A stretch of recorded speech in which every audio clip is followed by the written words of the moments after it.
Number 77 آپ ان 3 صفحات کو کھول کے دیکھیں کہ ناصر الدین البانی مرحوم اسی کتاب روضۃ النیہ کے بارے میں کیا رائے رکھتے تھے۔ صفحہ نمبر 77 پہ یہ بات موجود ہے، کہتا ہے پھر انہوں نے علامہ نواب صدیق حسن خان کی کتاب الروضۃ الندیہ سے فقہ الحدیث کا درس لینا شروع کیا۔ تو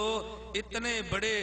عالم اور مسلک اہل حدیث کے اتنے جید عالم، ان کو اگر ان نے اس عقیدے کو کتاب میں تاریخ کیا تو ان کو بارے میں تم وہی رائے قائم کرو گے جو تم نے علماء دیوبند کے بارے میں رائے قائم کی ہے، اور تم اس رائے کی بنیاد پہ علماء دیوبند کو گمراہ قرار دینے کی ایک ناپاک کوشش کی ہے۔ یہ کتاب صفحہ نمبر 92 کہتے ہیں اس میں مجالس اور آپ کے سفر کا تذکرہ کرتے ہوئے لکھتے ہیں شیخ رحمہ اللہ کی مجالس علمی فوائد سے معمور اور بے حد فیض رساں تھی۔ دمشق میں بے شمار طلبہ اور اہل علم نے آپ کے روبرو کتابوں کی قراءت کی۔ آپ ہفتے میں 2 وقت پڑھایا کرتے تھے اور ان میں بہت طالبان علم حاصل کرتے تھے۔ ان کتابوں میں سے چند کتابیں یہ ہیں: زاد المعاد از ابن القیم رحمہ اللہ، نخبۃ الفکر از حافظ ابن حجر اسقلانی رحمہ اللہ، الروضۃ الندیہ شرح الدرر البہیہ از نواب صدیق حسن خان رحمہ اللہ تعالی۔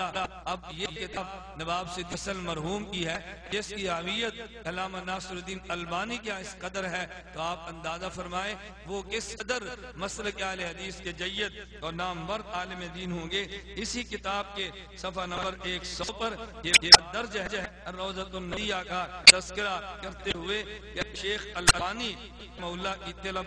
طلبہ کو نصیحت۔ ایک موقع پر شیخ البانی رحمہ اللہ نے اپنے شاگردوں کو نصیحت کرتے ہوئے فرمایا میں اصول علم آغاز کرنے والے کو نصیحت کرتا ہوں کہ وہ شیخ سید سابق کی کتابیں الفقہ المیسر اور فقہ سنہ کا ضرور مطالعہ کرے۔ مزید برآں امام صنعانی کی سبل السلام اکثر کے مطالعے میں رہنی چاہیے۔ اگر وہ کتاب تمام منا بھی دیکھ لے تو اس کے لیے بہتر ہوگا۔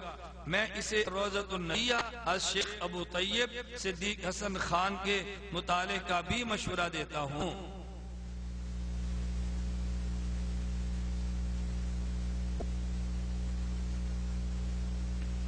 گرامی قدر سامعین، میں یہ 2-3 حوالہ جات پیش کر کے صرف یہ بات آپ کی خدمت میں پیش کرنا چاہ رہا ہوں کہ نواب صدیق حسن خان کوئی معمولی علم نہیں بلکہ مسلک دین کے نہایت جید، نہایت بڑے علامہ اور عالم۔ دوستو اس قدر بڑا مصنف اگر اس عقیدے کو اب کتب میں تحریر کرتا ہے تو پھر توصیف الرحمان نے نواب صدیق حسن خان مرحوم کا تذکرہ کیوں نہیں کیا؟ خلاصتاً میں نے عرض کر دی کہ توصیف الرحمان نے یہ جو تاثر دینے کی کوشش کی یہ عقیدہ مسمع دیوبند کا ہے۔ خدا کی قسم یہ دجل ہے، اللہ کی قسم یہ فریب ہے، اللہ کی قسم یہ جھوٹ اور بہتان ہے۔ یہ عقیدہ ماس علماء دیوبند کی کتب میں نہیں بلکہ مسلک اہل حدیث کے نامور علماء کی کتب میں یہ عقیدہ موجود ہے۔ اب آئے مسلک کے نامور علماء کی کتب کا میں بالترتیب رکھتا ہوں جن میں یہ عقیدہ بڑی وضاحت کے ساتھ موجود ہے۔ نواب صدیق حسن مرحوم کے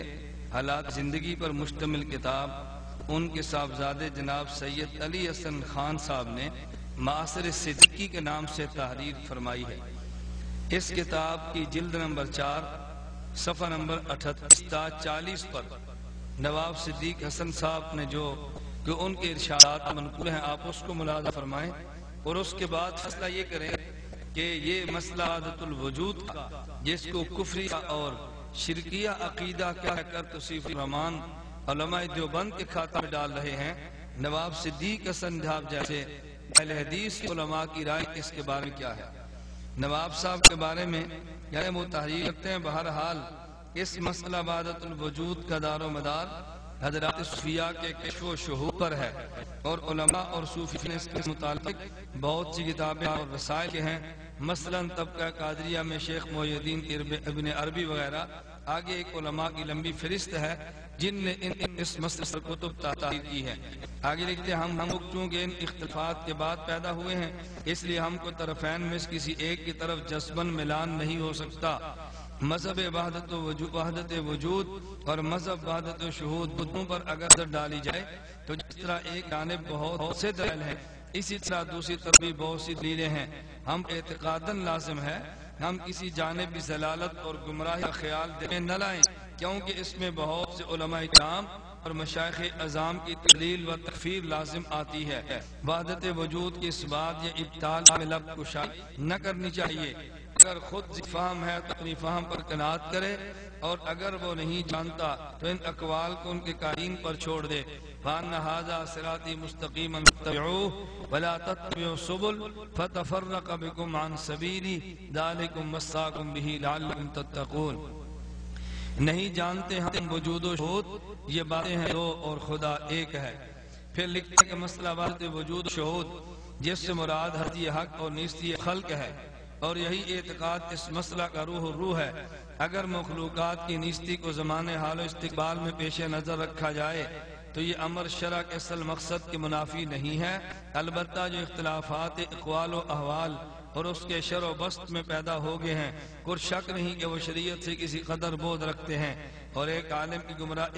گمراہی کا سبب بن گئے ہیں۔ اگر یہ خدشہ مانے نہ ہوتا تو میں اس مسئلہ وحدت وجود کو متکلمین کے افواد چھوڑ کر محدثین کے اقوال، اشارات اور اہل عقلی بنگلی سے ثابت کرتا کہ علماء ظاہری میں سے بھی کسی کو اس سے انکار نہ ہوتا اور وہ کے خلاف میں لب کشائی نہ کر سکتا۔ مگر کیا کیا جائے؟ مصیبت تو یہ ہے کہ جو ارباب رسوم ہیں وہ الفاظ و معنی سے بیگانہ رہتے ہیں، اور جو ارباب علم ہیں ان کو تفنن عبارات کی طرف توجہ رہتی ہے، نہ معنی کی طرف، ورنہ اگر حقیقتاً دیکھا جائے تو اس میں کوئی مابہن نزاع بات نہیں۔ تو نواب صدیق حسن مرحوم نے کس قدر مسئلہ وحدت الوجود کی صفائی بیان کرتے ہوئے قائلین وحدت الوجود کا کس قدر دفاع کیا ہے۔ اب ایک رائے نواب صدیق حسن مرحوم کی ہے اور ایک اس کے مقابلے میں رائے توصیف الرحمان جیسے آپ کے جاہل، ان پڑھ اور خائن آدمی کی ہے۔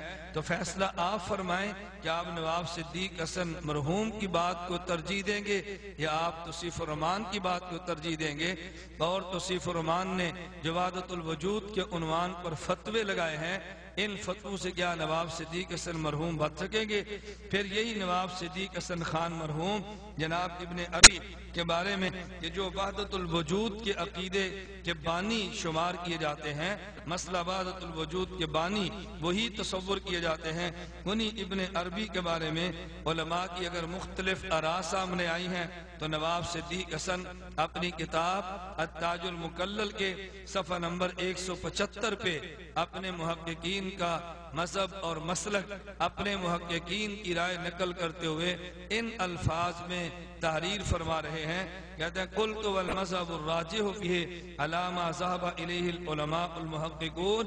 الجامعون بین العلم والعمل والشرع والسلوک السکوت فی شانہ وصرف کلامه المخالف لظاہر الشرع الى محامل حسنہ وکف اللسان عن تکفیرہ وتکفیر غیرہ من المشائخ الذین ثبت تقواہم فی الدین وظہر علمہم فی الدنیا بین المسلمین وکانوا فی ذروۃ علیا من العمل الصالح ومن ثم رأیت شیخنا الامام العلامہ الشوکانی فی الفتح الربانی مالا الى ذلك وقال لکلامہ محامل ورجع عما کتبہ فی اول عمرہ بعد 40 سنتا۔ کہتے ہیں صحیح اور درست مذہب وہ ہے کہ جو علماء محققین اور علم و عمل، شریعت اور سلوک کے جامع علماء کی رائے ہے وہ یہ کہ ابن عربی کے بارے میں سکوت کیا جائے، ابن عربی کے بارے میں فتویٰ بازی سے کام نہ لیا جائے اور اسی رائے کو اختیار کیا جائے جو شیخ امام علامہ شوکانی نے رائے قائم کی ہے۔